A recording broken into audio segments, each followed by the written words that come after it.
Hello दोस्तों। इससे पहले हम लोग फर्स्ट चैप्टर को समझ चुके हैं। अब हम लोग दूसरा चैप्टर सीखेंगे। शिक्षा का व्यापक एवं संकुचित अर्थ क्या होता है उसको हम अच्छे ढंग से समझेंगे। Wide and narrow meaning of education, इसको आप लोग अच्छे से समझिए। व्यापक अर्थ शिक्षा का क्या होता है उसे हमें समझना है। व्यापक का मतलब होता है बड़ा, मतलब जो कार्य असीमित होता है। व्यापक अर्थ में शिक्षा का कार्य जीवन भर चलता रहता है। जन्म से लेकर मृत्यु तक व्यक्ति कुछ न कुछ सीखता रहता है अपने जीवन में। इस तरह ये जीवन पैटर्न चलने वाली क्या होती है, प्रक्रिया। इस बारे में एडलर ने लिखा है, शिक्षा मनुष्य के संपूर्ण जीवन से संबंधित क्रिया है। ये केवल छोटे बालकों से ही संबंधित नहीं होती, ये तो जन्म से आरंभ होती है और क्या होती है, मृत्यु तक चलती रहती है।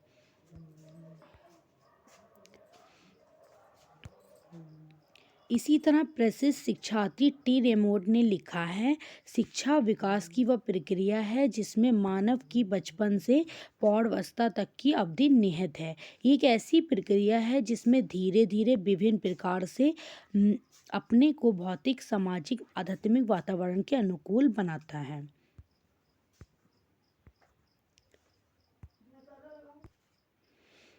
अब हम लोग शिक्षा का संकुचित अर्थ समझेंगे कि संकुचित क्या होता है। संकुचित का मतलब होता है लघु, मतलब छोटा। ये कार्य सीमित होता है और इसमें संकुचित अर्थ क्या होता है उसे हम लोग अच्छे से समझेंगे। संकुचित अर्थ में शिक्षा का आदान प्रदान केवल विद्यालय तक ही सीमित होता है। शिक्षा का कार्य केवल कुछ विषयों का अध्ययन मात्र होता है। शिक्षा किसी पूर्व निश्चित योजना, विधि और व्यक्ति द्वारा प्रदान की जाती है। शिक्षा प्रदान करने वाले को शिक्षक और जो प्राप्त करता है उसको क्या कहते हैं, विद्यार्थी कहा जाता है। शिक्षा का समय भी सीमित और निश्चित होता है। इस प्रकार की शिक्षा जीवन के कुछ वर्षों तक ही प्राप्त की जाती है। बालक को इस प्रकार की शिक्षा दी जाती है जिस समाज उपयोगी क्या समझता है, उपयोगी समझता है। इस बारे में रेमोट ने शिक्षा के संकुचित अर्थ को स्पष्ट करते हुए लिखा है, शिक्षा का अर्थ उन विशेष प्रभावों से समझते हैं जिनको समाज का वयस्क वर्ग जानबूझकर निश्चित योजना से अपने छोटों पर और तरुण वर्ग पर डालता है, भले ही वह प्रभाव परिवार, धर्म अथवा राज्य द्वारा डाला जाए। इतना हम लोग समझ चुके हैं। अब हम लोग शिक्षा का महत्व और उपयोगिता को समझेंगे। इसको भी हम अच्छे ढंग से देख लेते हैं कि शिक्षा का महत्व क्या है हमारे जीवन में, क्यों ज़रूरी है। प्रसिद्ध दार्शनिक अरस्तु ने लिखा है, मनुष्य क्या है, एक सामाजिक प्राणी है। वो समाज में रहकर ही अपना विकास करता है। समाज के हेतु व्यक्ति को शिक्षा प्राप्त करना क्या होता है, अनिवार्य होता है। इस बारे में अरस्तु के इस कथन से पूर्णतः स्पष्ट है कि व्यक्ति और समाज दोनों की दृष्टि से शिक्षा का क्या होता है, अधिक महत्व होता है। व्यक्ति की दृष्टि से शिक्षा का क्या महत्व है उसको भी हम लोग अच्छे से समझेंगे। व्यक्ति के व्यक्तित्व के विकास का श्रेय शिक्षा को है। ये एक ऐसी प्रक्रिया है जो जीवन पर्यंत चलती रहती है, मतलब जन्म से लेकर मृत्यु तक चलती है। तो ये क्या होती है, जीवन पर्यंत चलने वाली प्रक्रिया। जीवन के प्रारंभिक वर्षों में मानव शिशु पराश्रित होता है।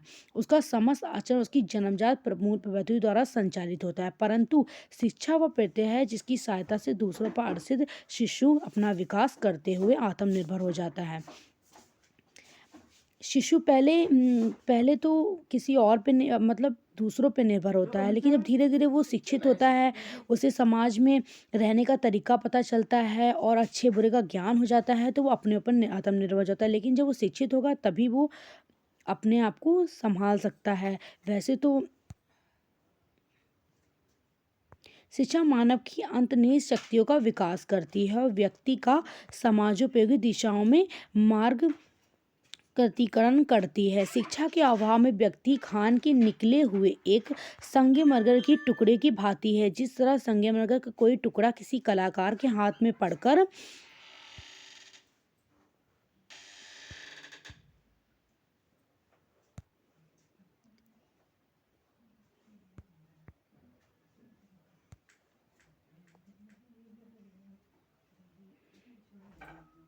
पढ़कर आकर्षित रूप धारण कर लेता है, उसी तरह शिक्षा प्राप्त होने पर बालक की प्रतिभा निखरती है। अशिक्षित व्यक्ति की दशा एक जंगली पेड़ पौधे की भांति है। जो लोग पढ़े लिखे नहीं हैं उन लोगों की दशा एक कैसी होती है, जंगली पेड़ पौधे की तरह होती है। मतलब उन्हें कोई ज्ञान ही नहीं होता है कि उन्हें कैसे संसार में रहना है, कैसे अपनी ज़िंदगी को संवारना है।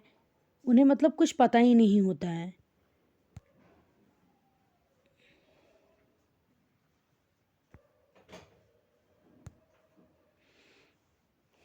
विकसित होता है तो सुंदर लगने लगता है। जॉन लॉक ने इस बारे में लिखा, जिस तरह पौधों का विकास खेत की जुताई से होता है। कैसे होता है? खेत की अच्छी सी जुताई से होता है। उसी तरह मानव का विकास किस तरीके से होता है? शिक्षा के द्वारा होता है। जब हम लोग शिक्षित होंगे तो हमें लोगों को समझने का तरीका होगा। अगर हम लोग शिक्षित नहीं होंगे तो हमें पता नहीं चलेगा क्या अच्छा है हमारे लिए, क्या बुरा है। इतना हम लोग यहाँ से समझ चुके हैं। अब हम आगे का वैसे समझते हैं, आगे की बातें हम लोग समझेंगे। अब हम लोग बहुविकल्पीय प्रश्न समझेंगे, ऑब्जेक्टिव प्रश्न हम लोग समझेंगे। ओके, नंबर 1 क्या है? शिक्षा शब्द संस्कृत की किस धातु से बना है? नंबर ए शिक्ष, नंबर बी पिब, नंबर सी दूध, नंबर डी निव। तो नंबर ए शिक्ष धातु से बना है। शिक्षा शब्द संस्कृत की किस धातु से बना है? नंबर ए शिक्ष धातु से बना है।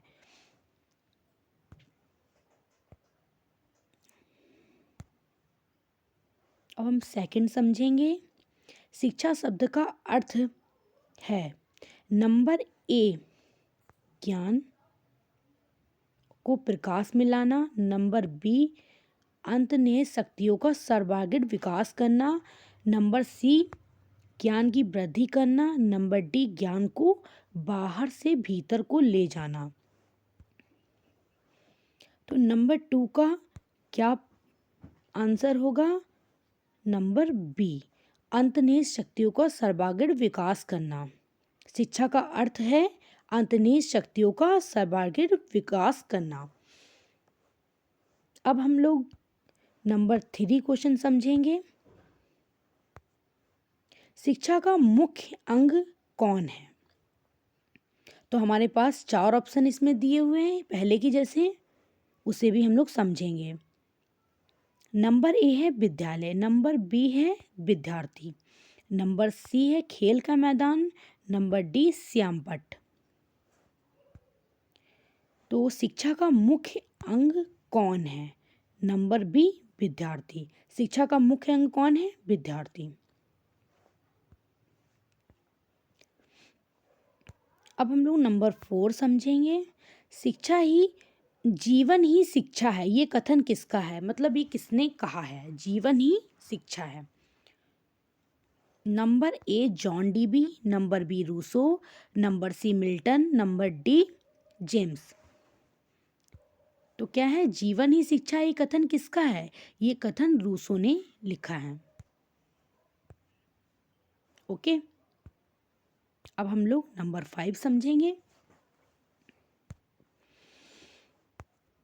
शिक्षा का अर्थ छात्र और शिक्षक के मध्य अंतःक्रिया है, ये बात किसने कही है? Number A doctor Saxena, doctor Subhash Agarwal, doctor Tandon, doctor Saraswati Agarwal. क्या कहा है? शिक्षा का अर्थ छात्र और शिक्षा के मध्य अंतःक्रिया है। इन चारों ऑप्शन में से किसने ये बात कही है? तो किसने कहा है? Number B doctor Subhash Agarwal ने कहा है। नंबर 6 हमें लोगों को समझना है।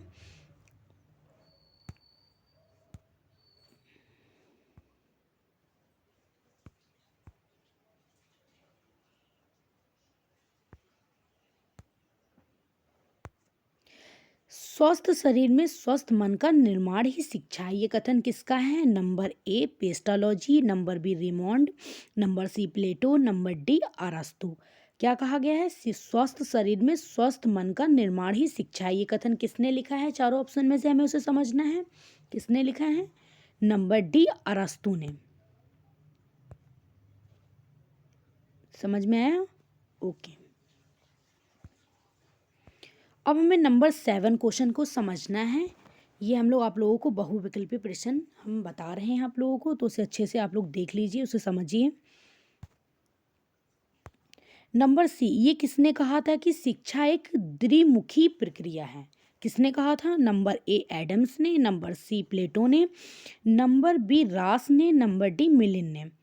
तो यहाँ पे 4 ऑप्शन दिखाई दे रहे हैं, इसमें से हमें सिर्फ एक ही छांटना है, जैसे हम पहले करते आ रहे हैं। इसमें नंबर ए एडम्स ने, ये किसने कहा था कि शिक्षा एक द्विमुखी प्रक्रिया है? तो ये किसने कहा था? एडम्स ने। अब हमें नंबर 8 क्वेश्चन को समझना है। ये किसने कहा था कि शिक्षा एक त्रिमुखी प्रक्रिया है? वो तो द्विमुखी हो गई, मतलब दूसरी, ये हो गई त्रिमुखी प्रक्रिया। उसमें तो एडम्स ने बोला था, इसमें किसने बोला है उसको भी हम लोग जान लेते हैं। जॉन डीबी ने, बी अरस्तु ने, नंबर सी प्लेटो ने, नंबर डी बटलर ने। तो हमें चारों ऑप्शन में से एक को देखना है कि इसमें किसने कहा है। ये किसने कहा था कि शिक्षा एक त्रिमुखी प्रक्रिया है? तो किसने कहा था? बटलर ने कहा था। ओके। अब हम लोग नंबर 9 क्वेश्चन को समझेंगे। शिक्षा से मेरा अभिप्राय प्रशिक्षण से है जो अच्छी आदतों के द्वारा बच्चों में अच्छी नैतिकता का विकास करता है। ये कथन है नंबर ए कॉन्ट का, नंबर बी प्लेटो का, नंबर सी अरस्तु का, नंबर डी इसमें से कोई नहीं। तो चारों ऑप्शन में से हमें एक ही निकालना है। तो हमें समझना है कि किसने ये कथन कहा था। शिक्षा से मेरा अभिप्राय उस प्रशिक्षण से है जो अच्छी आदतों के द्वारा बच्चों में अच्छी नैतिकता का विकास करता है। ये कथन किसका है? नंबर बी प्लेटो का। Okay.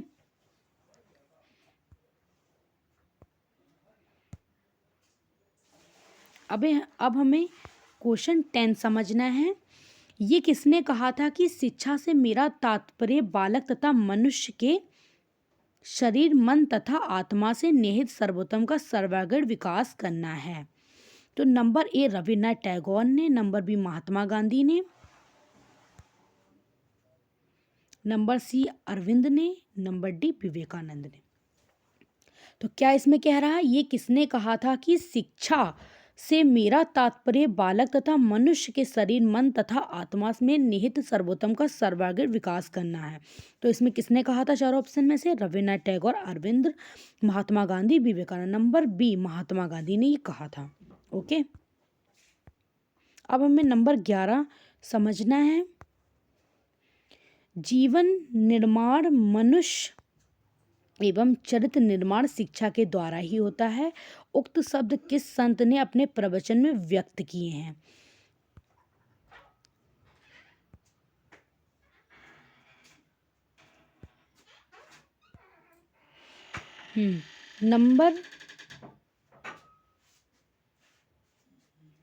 Number A Gandhi ji ने, नंबर बी स्वामी विवेकानंद ने, नंबर सी टैगोर जी ने, नंबर डी रूसो ने। तो चारों ऑप्शन में से ये बात किसने कही? जीवन निर्माण मनुष्य निर्माण एवं चरित्र निर्माण शिक्षा के द्वारा ही होता है। उक्त शब्द किस संत ने अपने प्रवचन में व्यक्त किए हैं? तो क्या है? नंबर ए गांधी जी ने, नंबर बी स्वामी विवेकानंद जी ने, नंबर सी टैगोर जी ने, नंबर डी रूसो ने। तो क्या होगा? नंबर बी स्वामी विवेकानंद जी ने ये बात कही है। ओके। अब आ जाते हैं हम नंबर 12। शिक्षा एक ऐसी प्रक्रिया है जो विद्यालय में चलती है, बाल्यावस्था में चलती है, कभी कभी चलती है, जीवन पर्यटन चलती है। तो ये बात किसने कही? शिक्षा एक ऐसी प्रक्रिया है जो विद्यालय में चलती है, बाल्यावस्था में चलती है, कभी कभी चलती है, जीवन पर्यटन चलती है। तो चारों ऑप्शन में से हम लोगों को सिर्फ एक ही चूज करना है। तो क्या है इसमें? शिक्षा एक ऐसी प्रक्रिया है जो किसमें कैसे चलती है? जीवन परिवर्तन चलने वाली प्रक्रिया है। शिक्षा क्या है? जीवन परिवर्तन चलने वाली प्रक्रिया है। मनुष्य जन्म से लेकर मृत्यु तक कुछ ना कुछ अपने जीवन में सीखता रहता है। तो अब हम लोग नंबर 13 क्वेश्चन को समझेंगे।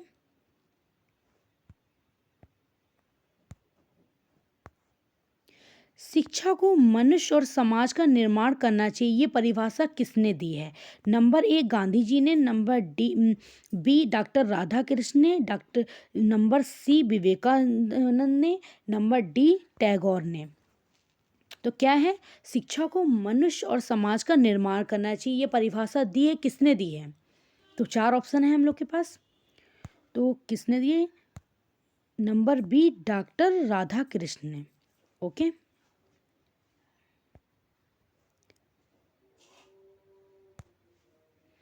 नंबर 14 क्वेश्चन हम लोग को समझना है। सा विद्या का विमुक्त ये कथन है, ये कथन किसने मतलब लिखा है?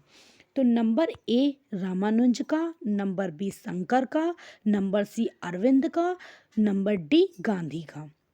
तो 4 ऑप्शन में हमें एक चॉइस करना है। तो क्या होगा? किसने ये कथन लिखा है? सब विद्या का विमुक्त के ये कथन है, किसका कथन है? ये शंकर का, शंकर ने लिखा है। ओके। नंबर 15 क्वेश्चन हम लोग समझेंगे। जो कार्य शरीर के लिए पोषण और प्रजनन करते हैं वह कार्य समाजी जीवन के लिए शिक्षा करती है, ये कथन किसका है? नंबर ए लिंकन का, नंबर बी स्पेंसर का, नंबर डी डीवी का, नंबर डी मिल्टन का। तो चारों ऑप्शन में से ये बात किसने कही है? जो कार्य शरीर के लिए पोषण और प्रजनन करते हैं वह कार्य समाजी जीवन के लिए शिक्षा करती है, ये कथन किसका था? नंबर सी डीबी का। ओके, यहाँ तक आप लोग समझ गए। अब हमें नंबर 16 क्वेश्चन को समझना है।